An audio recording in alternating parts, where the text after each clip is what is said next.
Hello, everyone. I have a little bit of an announcement to make. I've been using Gamemaker for a while, and one of the issues I've had with it is getting it to draw GUIs in a way that is not absolutely soul crushing. So I started building a toolkit to help me with this.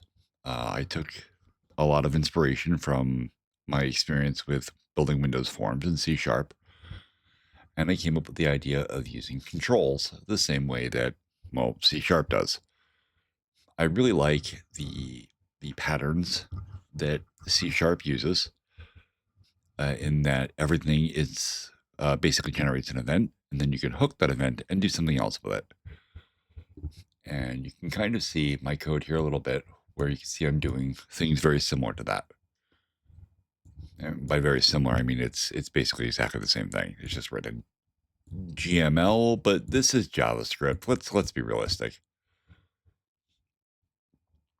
So let's get right into it. Now, this toolkit is not ready to launch yet, but I've been messing with it for about a week, and I've got it doing some pretty cool things. So we've got text boxes that you can type in. Okay, it does highlight. Well, it selects text, but it doesn't highlight them yet. I don't have the rendering tool or the rendering code set up to do that yet.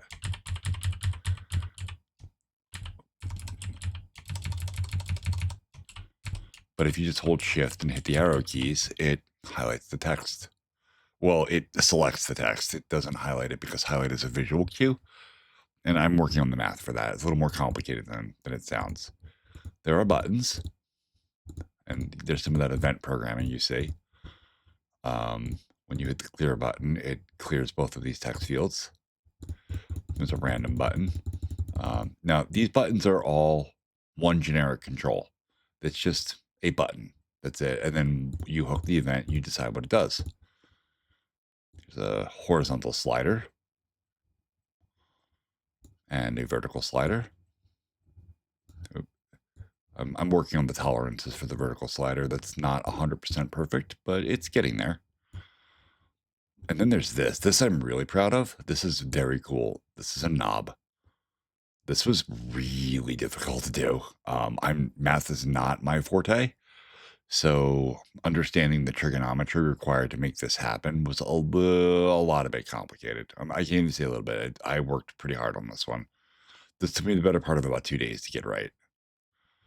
Um, Now you see here, there's a regular text field, same as this, but this one is set to not editable, so you can't actually do anything with that. And then there's the other cool thing. This is a progress bar. Well, it's a progress bar control, but you can use it for anything. If you want to use it as a health bar on top of your player's characters, or maybe enemies or structures, if you're building like an RTS game, it'll absolutely function in that way. Um, and then there's this very cool thing here. These are neat. I like these a lot.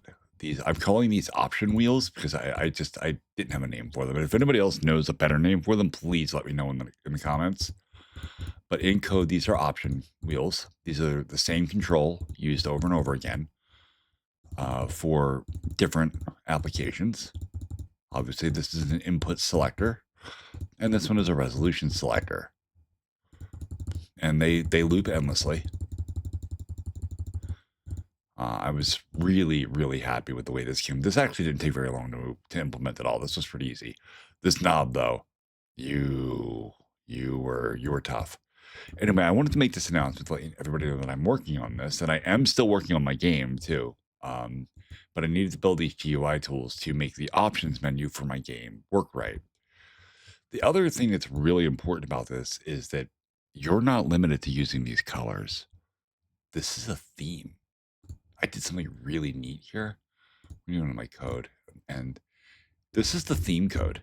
It's just a function that returns a struct. And you can copy paste this struct, change all of these values to whatever you want them to be. And when you call, we should go into one of my control code, not that, here, AUI.getTheme, it will get the theme that you set up. And you can set the theme. Where did I set the theme? Right here. There's a function to set the theme, and you just supply whatever function returns your struct that has the theme data, and everything will immediately update. This is very cool. I planned this out quite a bit before I even started writing code. But for the most part, this resembles the way you would write C# Windows Forms controls. It is not necessary to use the class factory that I built into the AUI function or constructor. I built all of these class factories so that if you want to, you can hook the control creation event directly from here, and then you could do something with that. But it's not necessary. You can just say, new progress bar, and it will hand you this code. You won't have the event on object creation. Because of the way JavaScript and GML work, you can't add a listener for object creation and expect to catch that event because it'll be too late by the time the listener gets hooked. So if you want it, it's there. You don't have to use it. And I'm saying if you, because I do plan to release this code to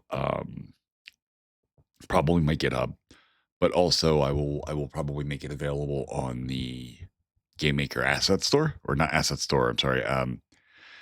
Well, yeah, asset store, but I don't plan on charging for it. I think this is something that Gamemaker desperately needs for new developers to be able to get going with stuff.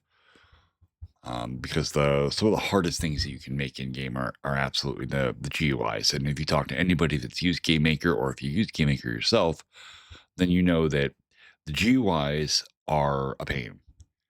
Now, some downsides. Currently, my toolkit only works with keyboard and mouse interactions. I don't have gamepad support yet, but it is planned. I don't 100% know how I'm going to do that. I'm probably going to write a custom control, like a gamepad controller that you can put controls into.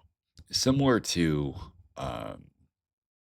Windows Forms programming, there are container controls, which I can't really illustrate right now, mostly because I haven't written them yet, but also because you wouldn't be able to see them. They're just containers that holds an array of subcontrols inside of it with their positional data. That way you can set up a container, put all the controls you want at their XY coordinates, hook your events the way you want them hooked, and then you can just render the container and it will render everything in it automatically. This way you don't end up with code that looks like this: label render, OK button render, cancel button render. Like this is a lot, and I'm still working on this, so it's still all being tested. But eventually you will just be able to say container.render, and the render function will iterate through the array of all child controls and call their render functions as well in the order in which you add them to the array. And there'll be a helper function to help you do that.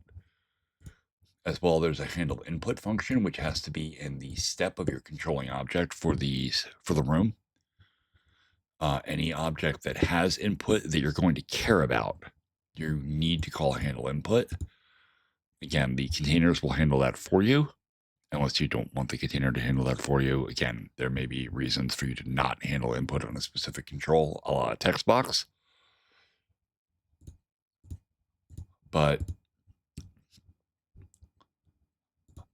you can still set text boxes to not editable. It's one of their features.